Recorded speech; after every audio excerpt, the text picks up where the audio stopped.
Welcome, welcome, welcome, everybody. We are on day number 11. Can you believe it? It does not even feel like we have gone through 11 days already, but this is day number 11, and I'm so excited about everything that is happening, everything that's already happened, and I'm grateful for those things that our eyes still have yet to see, that our natural eyes still have yet to see. So guys, I welcome you all aboard day number 11. Remember, share, and also send your praise reports, your testimonies, your prayer requests, your encouragements. Go out to email them to 40days at cynthiamcclary.com. You can even, if you don't mind, if you want to share with everybody, you can actually share in the comments. If you don't mind putting your prayer request there, that's absolutely fine as well. But guys, we are on day number 11, and I pray that this process is changing you in the same manner that it's actually changing me, changing my heart. God is correcting things in me, and I hope that the same is happening in you, and that all of us are receiving the corrections that God is doing in our lives. We're receiving it with humility, and we're receiving it with an open heart, knowing that every single thing that God instructs us, every single thing that He tells us, it's always, always, always for our good. Doesn't always feel good, but it is always for our good. God always has our best in His heart. He always has our best in His heart. And so with that in mind, I'm going to go ahead and start with what I've been given for day 11. And guys, day 11, I guess the talking theme for day 11 is move the stake. And day 11 was actually a day of correction for me. And so I want to share this, and hope that if there's anyone that finds themselves in the same place that I found myself in this morning, I hope that you will allow this to be a correction for yourself as well. Everybody says that the first sign of, I guess, getting better is, or the first sign of recovery is, first of all, admitting that you have a problem. And so I'm admitting that I have a problem. And I've been aware of this problem for quite some time. And of course, God has been aware of the problem for, I can't even say for quite some time. But of course, if I'm aware of the problem that I have, then God is aware of that problem as well. And so this morning was a morning of correction for me. And the word that came out was move the stake. And so here is my problem. My problem, and I confess, because confession or confessing is good for the soul. And last night, in my talk with God last night, we were just talking about the fact that when you confess, you literally expose the enemy.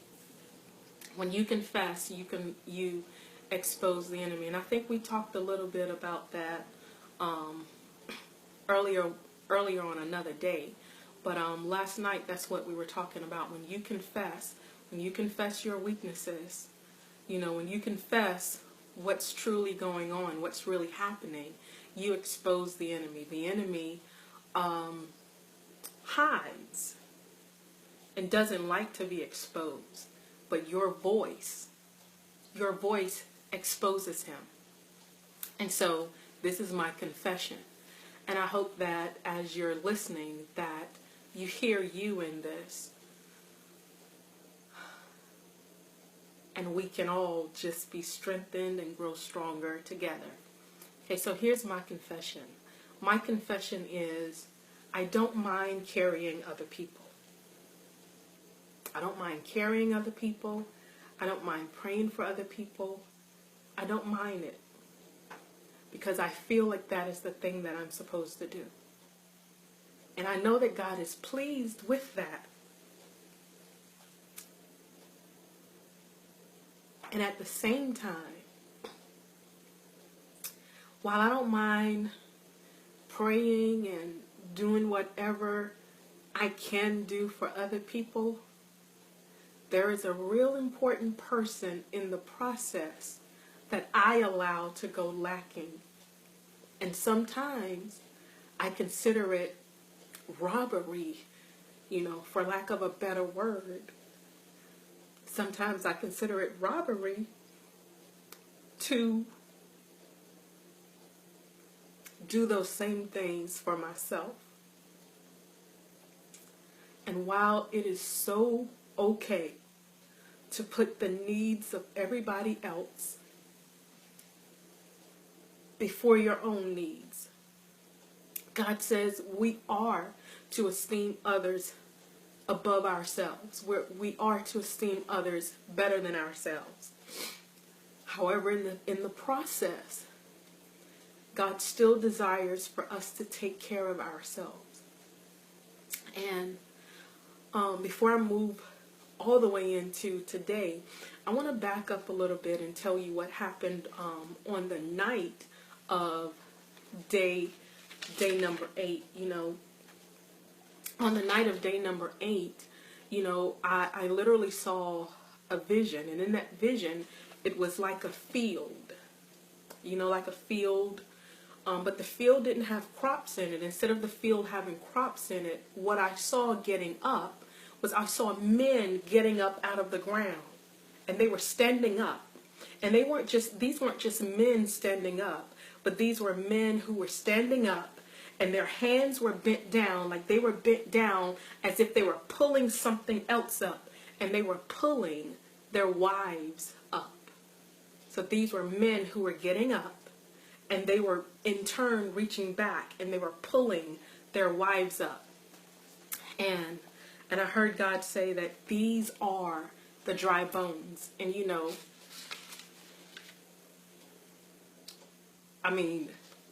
that alone was enough.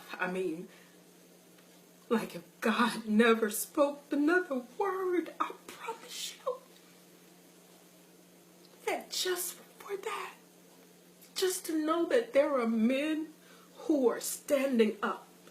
And not only are they standing up and getting up, but they're pulling their wives up with them. These are not men who are leaving their wives behind, who are leaving their wives to fend and to try and seek cover and shelter for herself. But these are men who are standing up. They are getting up. They are rising up from the dark places, from the ashes, they're rising up from the dust.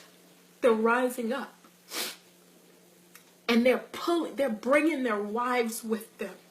And that's a symbol of them bringing also their family with them. So there's already a realignment that is taking place. And guys, when I saw that on the night of day 8, I promise you, if God had never opened his...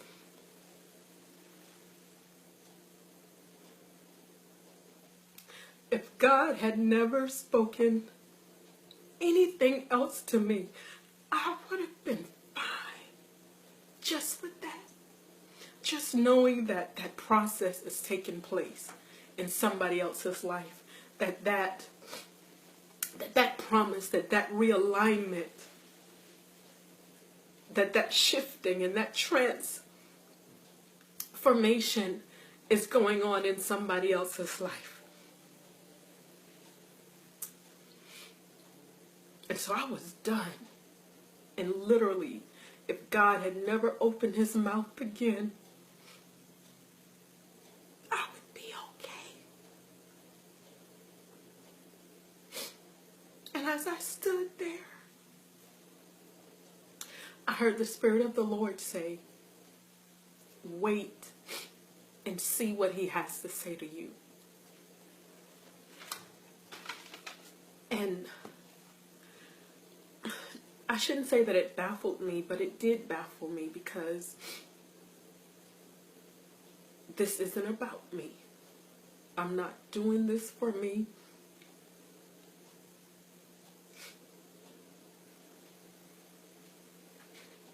I have no stake in this.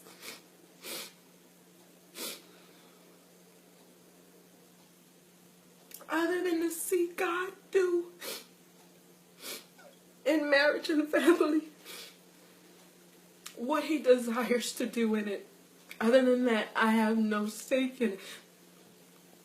I have no stake in it. And so, as I was hearing God say these things, God asked me, he didn't ask me, he told me, he said, ask me anything. Ask me for anything. And like, it was like, God, you've already done enough just by showing me this. You've already done enough. I don't even know what to ask for myself. And so I was fixing my mouth to ask something. And God said, no, ask for you.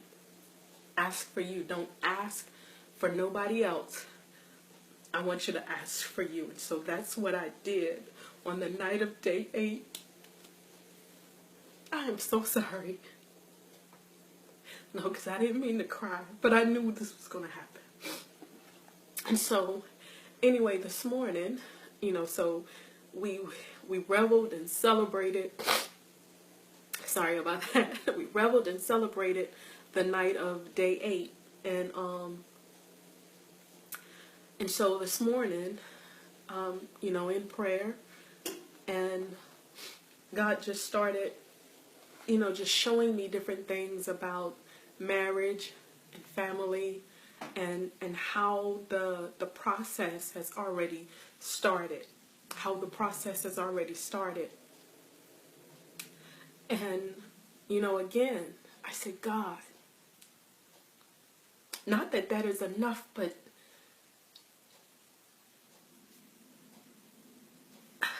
I'm good with that. I'm good with that. I'm good with that. And then God showed me something else. And when he showed me that thing,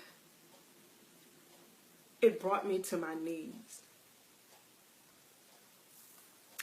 And I heard God say, don't think it robbery for me to bless you in this season.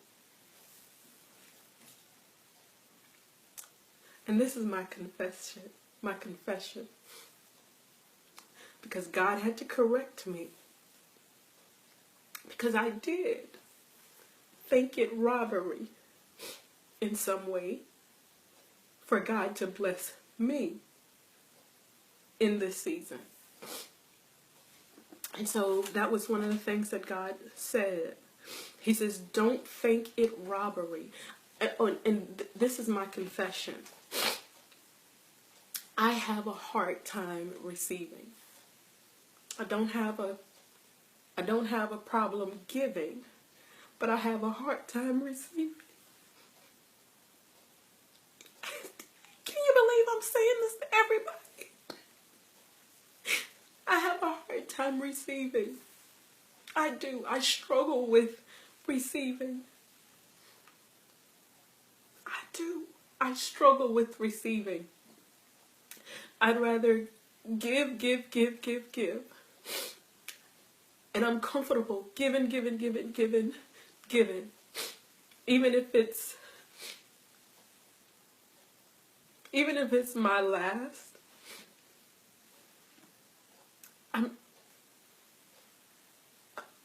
I guess I'm just a giver. And what God was showing me this morning is, Cindy, I need you to be able to receive. And I have told you all, you know, to be in that receiving mode, to be in that place of receiving. You know, I've told you all to do that. And here's God saying, now I need you to be a receiver. And you know, I think as women, I don't want to say we're conditioned to be givers, but I believe that that's a part of our makeup, is to be conditioned to be givers. And sometimes we give and we give and we give and we give. Nothing wrong with giving, and we're giving from a place of love. We're giving from a great place. We're giving from a place of godliness. We're giving from a place of righteousness. We're giving because we're givers. And sometimes I think that we give so much until we forget that we're also receivers. And I think that God was just reminding me on this morning, because literally I actually considered it robbery. Listen, I told y'all I was going to be as transparent with y'all during this process as I possibly could be. I didn't know I was going to be this transparent though, but like literally I felt like it was some type of robbery for God to say, I'm going to bless you in this process. I'm going to bless you in this process. And so I think as women, and listen, this probably affects men as well. And if it is you, if you deal with the same thing that I deal with, then I hope that you take this message to heart as well. That this process isn't just for somebody else. This process is for you as well. And there is no way that you or there's no way that you or me can expect to go through this process and God not include us in this process. There's no way for us to carry the heart of God's people and God not carry us in his heart. And that's what he said this morning. There is no way for you to carry my people without me carrying you in my heart.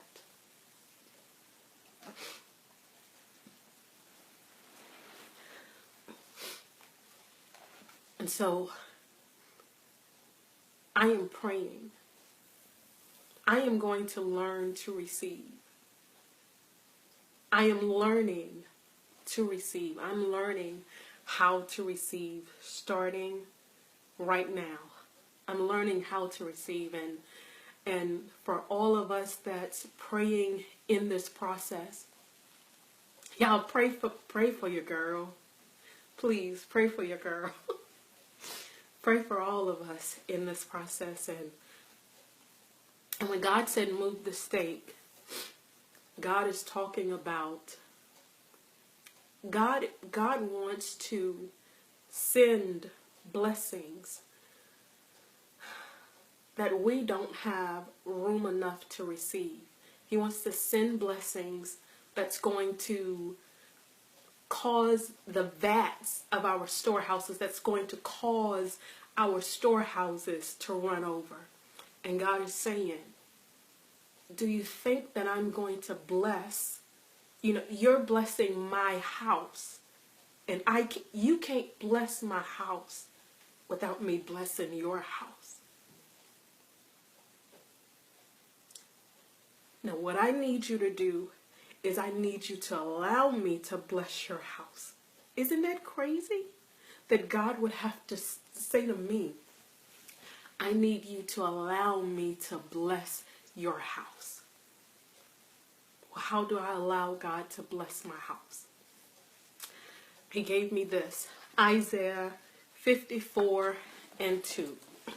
And I'm going to read it from the New King James Version of Study Bible. It says, enlarge the place of your tent, and let them stretch out the curtains of your dwellings. Do not spare. Lengthen your cords and strengthen your stakes. So what God is saying here, he's saying enlarge the place of your tent. Meaning the storehouse that you have right now, it's too small. It's too small. So what I need you to start doing is I need you to stretch out your curtain. You know, tent is made out of tent material. I don't know what that is, but tent is made out of tent material. And so what God is saying is, okay, you know, tents come in whatever sizes they come in, and God is saying, I need you to enlarge your tent. I need you to stretch it out. You need more room. You need more room for the stuff that's coming. You need more room. You need to start adding. You must start adding on. And he says, and lengthen. He says, lengthen your cords. Well, before he says lengthen your cords, he says, do not spare. When you're adding on, baby girl, in this hour, I don't need you to spare. I don't need you to spare anything. Don't spare anything. Do not spare anything. I need you to enlarge your tent. Enlarge your tent. Enlarge your expectation. Enlarge your anticipation. Enlarge the room that you've already made for me. That room is too small to contain everything that's about to come. That room is too small. You need to knock down some walls. You need to add another floor. You need to enlarge your tent. Enlarge that place that you're dwelling in. Enlarge where you're at. Enlarge it. Enlarge it. Enlarge it. And do not spare. Do not spare. Do not spare. Whatever it is, don't you spare it. You know how sometimes, I know because I'm talking about me, right? Sometimes I pinch, I cut back, I spare. You know, I pinch, I cut back, I spare. God says this is not the season for sparing.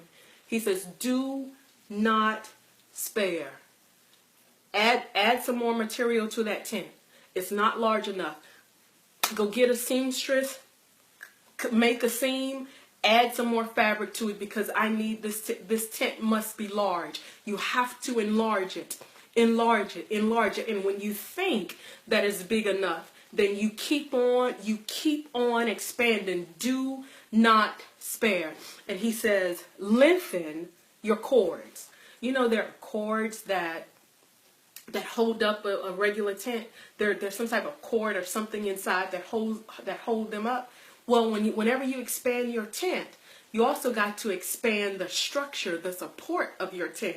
So he says, lengthen the cords so that the cords don't cause your tent, you know, to fold or to buckle in, to fall down. He says, lengthen the cords, stretch out the cords. The same way you're adding more material to the tent to make the tent larger, you also have to add more cord to support the tent.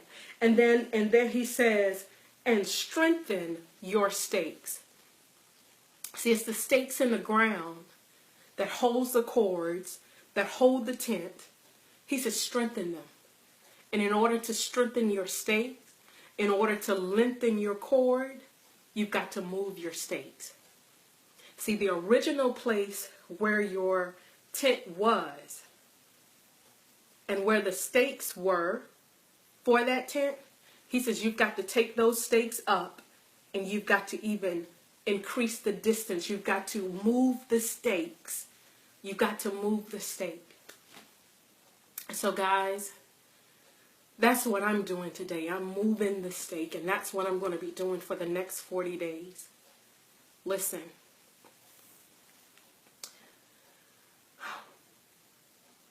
I'm preparing to receive everything that God has for me. I'm preparing to receive.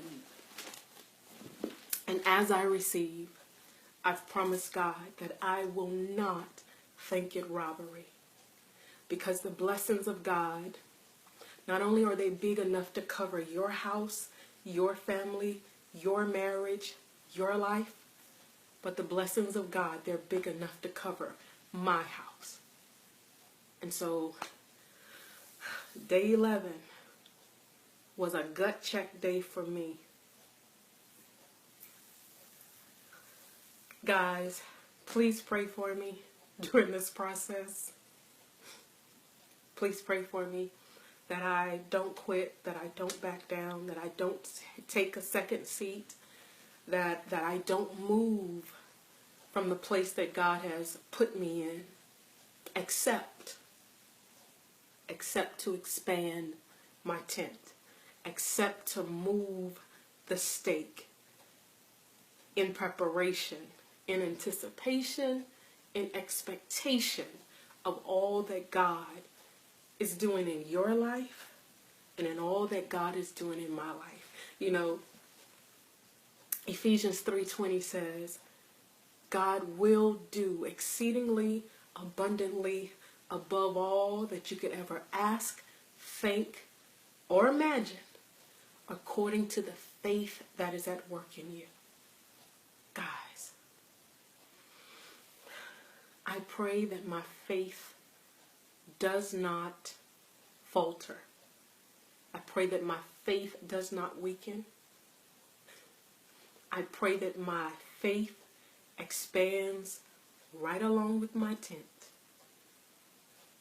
so that we can watch God do Ephesians 3:20 in all of our lives. Listen, I love you. I've got to go. I love you. I love you. I love you. I love you. And I hope that this has helped somebody else the way that God helped me this morning. We're in this together. We're partners. We're co-laborers together. I know y'all got me. I got y'all. God got us. I love you guys, and I will see you back on day 12.